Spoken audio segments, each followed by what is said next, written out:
दोस्तों, आज जब हम जापान का नाम सुनते हैं तो हमारे दिमाग में क्या आता है? Samurai, Suzuki, Toyota, advance metro technology, anime, Buddhism, deep commitment to human values जैसे डिसिप्लिन, हार्डवर्क, रेजिलियंस और सबसे इम्पोर्टेंट पीस। पर क्या आपको पता है कि इन सब से हटकर जापान ने पिछले महीने ही अब तक की सबसे बड़ी मिलिट्री स्पेंडिंग की घोषणा की है और इसके साथ जापान यूएसए और चाइना के बाद दुनिया का तीसरा सबसे बड़ा मिलिट्री स्पेंडर बनने वाला है। क्या ये कोशिश उसकी पुरानी ग्लोरी को वापस लाने की है, जिसमें जापान एक मिलिट्री सुपर पावर था? और इस सडन पॉलिसी शिफ्ट के पीछे क्या कारण हो सकते हैं? क्या जापान का ये कदम वर्ल्ड ऑर्डर के लिए एक खतरा हो सकता है? The land of rising sun कहे जाने वाला ये देश क्या अब लैंड ऑफ राइजिंग स्टॉर्म बनने वाला है? अगर हाँ, तो इसका वर्ल्ड जियोपॉलिटिक्स और इंडिया पर क्या असर दिखेगा? आइए देखते हैं इस वीडियो में। Historical perspective. दोस्तों, जापान के भविष्य को समझने से पहले उसका पास समझना बहुत जरूरी है। वो कहते हैं ना, इतिहास खुद को दोहराता है। क्या जापान हमेशा से पीस लविंग रहा है? आइए जानते हैं जापान का इतिहास हमें क्या दर्शाता है।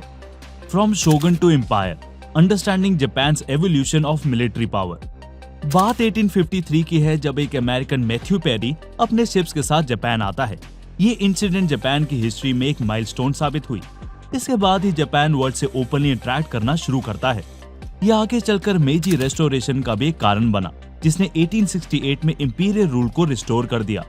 इसके बाद जापान जल्दी मॉडर्नाइज हुआ और वेस्टर्न तरीके अपनाता गया। बहुत जल्दी जापान एक मजबूत राष्ट्र बन गया और उसने कोरिया को भी कॉन्कर कर लिया। पर जापान के मजबूत होने के साथ उसके लीडर्स का रवैया भी बदला। जापानीज फ्रेज फुकोकु क्योहाई, जिसका मतलब है rich nation strong army, late 19th century में खूब पॉपुलर हुआ। जापान के ऑफिशियल्स ने इंपीरियलिज्म को रिस्पेक्ट और पावर पाने का एक तरीके के रूप में इस्तेमाल किया। 1930s के ग्रेट डिप्रेशन के दौरान जापान ने मिलिट्री कॉन्क्वेस्ट के जरिए टेरिटोरियल एक्सपेंशन की पॉलिसी अपनाई और उसने दूसरे देशों को कॉन्कर करना शुरू किया, जैसे चाइना में मंचूरियन इन्वेजन। इसी दौरान उसने रेसिस्ट टेंडेंसीज भी दिखाई, जैसे उसने सेकेंड वर्ल्ड वॉर में हमारे सुभाष चंद्र बोस की इंडियन नेशनल आर्मी INA के सिपाही को ह्यूमिलेट करा। ये सब जापान के हिस्टोरिकल कंटेक्स्ट के रोल में दिखाता है कि वो मिलिट्री पावर और एक्सपेंशन के लिए कैसा एटीट्यूड रखता था। और फिर हुआ वर्ल्ड वॉर 2। जापान ने वॉर के लिए एक्सेस पावर्स का साथ दिया और 1941 में पर्ल हार्बर पर हमला कर दिया, जिसे जापान के यूनाइटेड स्टेट्स पे सरप्राइज अटैक भी कहा जाता है। जापान वॉर में जोश से लड़ता रहा, लेकिन अंत में हार गया। यूनाइटेड स्टेट्स ने हिरोशिमा और नागासाकी में एटम बॉम्ब्स गिराए, जिससे लाखों की संख्या में लोग मारे गए। वॉर के बाद जापान और यूनाइटेड स्टेट्स दोनों एलाई बन गए। जापान के नए संविधान के आर्टिकल 9 ने वॉर को हमेशा के लिए त्याग दिया। कोल्ड वॉर के दौरान जापान का सबसे बड़ा सिक्योरिटी कंट्रीब्यूशन वेस्टर्न ब्लॉक के लिए यूनाइटेड स्टेट्स के मिलिट्री बेसिस को अकोमोडेट करना था। ये जापान को अपने इकोनॉमी के ग्रोथ और डेवलपमेंट पर ध्यान देने में मदद करता रहा। इसी दौरान जापान ने सीकी बुनरी की नीति भी अपनाई, जिसमें इकोनॉमी और मिलिट्री में हमेशा इकोनॉमी को प्रायोरिटी दी जाती है। जापान की मिलिट्री अनाउंसमेंट। वो देश जो अपनी इकोनॉमिक प्रोग्रेस और पीस लविंग कल्चर के लिए जाना जाता है, अब एक बड़ी मिलिट्री बिल्डअप पर निकल पड़ा है। जापान अगले 5 सालों में $320 बिलियन मिलिट्री एडवांसमेंट पर खर्च करने वाला है। लेकिन ये $320 बिलियन का प्लान आखिर क्या है? प्लान में चाइना के मेनलैंड को स्ट्राइक करने की कैपेबिलिटी वाली मिसाइल्स को परचेज करना और नए इक्विपमेंट जैसे ship launch US Tomahawk cruise missiles, Lockheed Martin के F-35 स्टील्थ फाइटर्स एक्सेट्रा जैसे एडवांस वेपनरी की इन्वेंट्री बनाना है। इस बजट इंक्रीज का proposal Japanese prime minister Fumio Kishida द्वारा दिसंबर 2022 में किया गया था। यह announcement Japanese military equipment makers जैसे मित्सुबिशी हेवी इंडस्ट्रीज को मौका देगा जापानीज मिसाइल फोर्स को रैपिडली मॉडर्नाइज करने का। इसके अलावा इसमें साइबर कैपेबिलिटीज को भी मजबूत करने का प्लान शामिल किया गया है।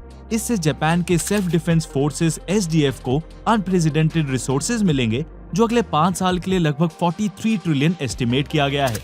ये पिछले 5 साल के पीरियड से लगभग 60% की बढ़ोतरी है, जो जापान के टोटल डिफेंस स्पेंडिंग को NATO के 2% ऑफ GDP टारगेट तक पहुंचा देगा।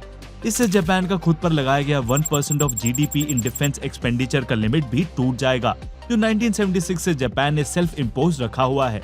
इसे इम्प्लीमेंट करने से जापान यूनाइटेड स्टेट्स और चाइना के बाद दुनिया का तीसरा सबसे बड़ा मिलिट्री स्पेंडर बन जाएगा। यूजी कोडा, पूर्व maritime self defence force admiral के अनुसार, ये जापान के लिए एक नया स्टार्ट सेट कर रहा है। अगर सही तरीके से किया जाए तो सेल्फ डिफेंस फोर्सेस एक जबरदस्त और वर्ल्ड क्लास फोर्स बन सकता है। जापान की मिलिट्री बढ़ाने की वजह।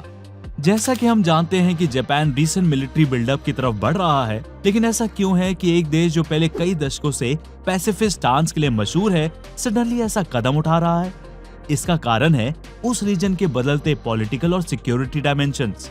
रशिया के यूक्रेन इन्वेजन के बाद और चाइना के साउथ चाइना सी में एग्रेसिव एक्शंस के चलते जापान को ये डर सता रहा है कि कहीं चाइना के बढ़ते मिलिट्री असर्शन का अगला विक्टिम वो ना हो। जहां एक तरफ शी जिनपिंग और पुतिन पास आ रहे हैं, तो दूसरी ओर यूएस की पकड़ एशिया पैसिफिक पर कमजोर पड़ती दिखाई दे रही है। रशिया को प्रेसिडेंट बना के चाइना ताइवान पर अटैक कर सकता है, जिससे आसपास के जापानीज आइलैंड जैसे Senkaku island dispute, Kuril island का डिस्प्यूट एक्सेट्रा बढ़ेंगे।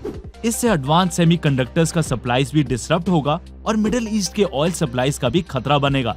नॉर्थ कोरिया की न्यूक्लियर मिसाइल टेस्ट भी जापान के लिए एक खतरा है। ये सब इवेंट्स ने जापानीज गवर्नमेंट को रियलाइज करा दिया है कि अब इकोनॉमिक एफिशिएंसी के साथ साथ मिलिट्री सिक्योरिटी भी इंश्योर करनी पड़ेगी। जापान का बदलता राजनीतिक समीकरण। नेशनलिस्ट और पॉपुलिस्ट मूवमेंट्स के बढ़ने के साथ हम देख रहे हैं कि जापानीज पॉलिटिशियंस द्वारा रैलीज और स्पीचेस में मिलिट्री को मजबूत करने की और फॉरेन पॉलिसी को असर्टिव बनाने की अपील की जा रही है। यूएस के पाइवट टू एशिया स्ट्रैटेजी का प्रभाव कम होने के चलते ये किंडलबर्गर ट्रैप और G0 वर्ल्ड की सिचुएशन बनती जा रही है, जहां कोई भी देश इंपॉर्टेंट ग्लोबल इश्यूज पर लीडरशिप लेने के लिए तैयार नहीं है। और तो और असाही सिम्बुन पेपर द्वारा कंडक्ट की गई एक पोल में पाया गया है कि 64% जापानी लोग भी मानते हैं कि जापान को अपनी डिफेंस कैपेबिलिटीज को और मजबूत करना चाहिए। लेकिन जापान की बढ़ती मिलिट्री पावर के साथ ही अदर नेशंस की चिंताएं भी बढ़ती जा रही हैं। एक्सपर्ट्स के अनुसार ये एक न्यू आर्म्स रेस को जन्म दे सकता है, खासकर न्यूक्लियर वेपन्स के लिए, और साथ ही रीजनल पावर बैलेंस को भी डिस्टर्ब कर सकता है। इस सिचुएशन को टू-सी डाइट स्ट्रैप से समझा जा सकता है। ये term American political scientist Graham T Allison ने पॉपुलर किया था, जिसमें बताया गया है कि कैसे एक इमर्जिंग पावर एक एग्जिस्टिंग पावर को थ्रेटन करता है, जिससे वॉर का खतरा बनता है। इस केस में जापान चाइना के साथ मिलिट्री स्फेयर में ऐसा करता दिख रहा है। इंडिया पर प्रभाव।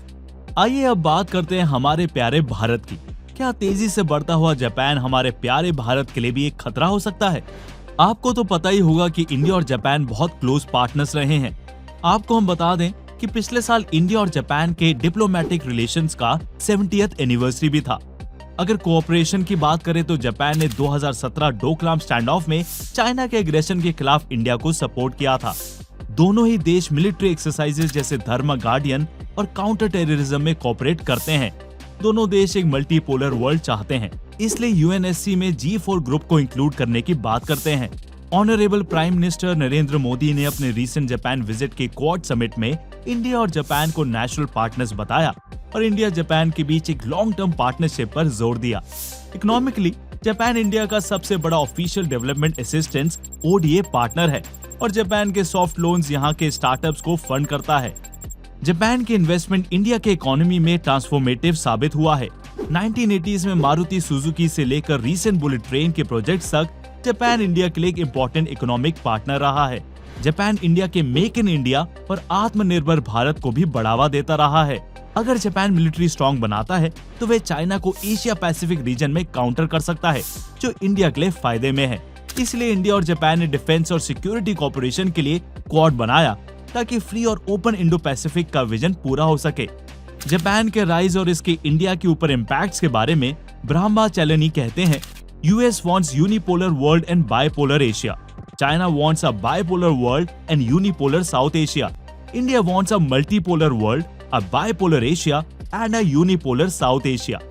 ब्रह्माचलनी का ये कोट हमें ये बताता है कि इंडिया को जापान के राइज से फिलहाल कोई थ्रेट नहीं है, लेकिन हमें इस बारे में आगे चौकन्ना रहने की जरूरत है। कंक्लूजन। दोस्तों, जापान अपनी मिलिट्री को बढ़ाने के लिए अपना स्ट्रेटेजिक ऑटोनॉमी प्राप्त कर रहा है, जैसे कि हर देश करता है, लेकिन इसमें कोई शक नहीं है कि इसके इम्प्लीकेशन बहुत गहरे हो सकते हैं अगर इसे सही तरीके से हैंडल नहीं किया गया। जापानीज साइकी में मिलिट्री स्ट्रीक वापस आने की टेंडेंसी दिख रही है। जापान का राइज क्या वर्ल्ड ऑर्डर के लिए एक थ्रेट है?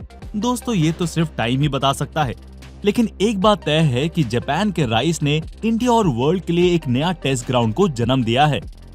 दोस्तों, वीडियो खत्म करने से पहले आइए इससे जुड़ा एक MCQ सॉल्व करते हैं। Question: India and Japan are cooperating in which of the following?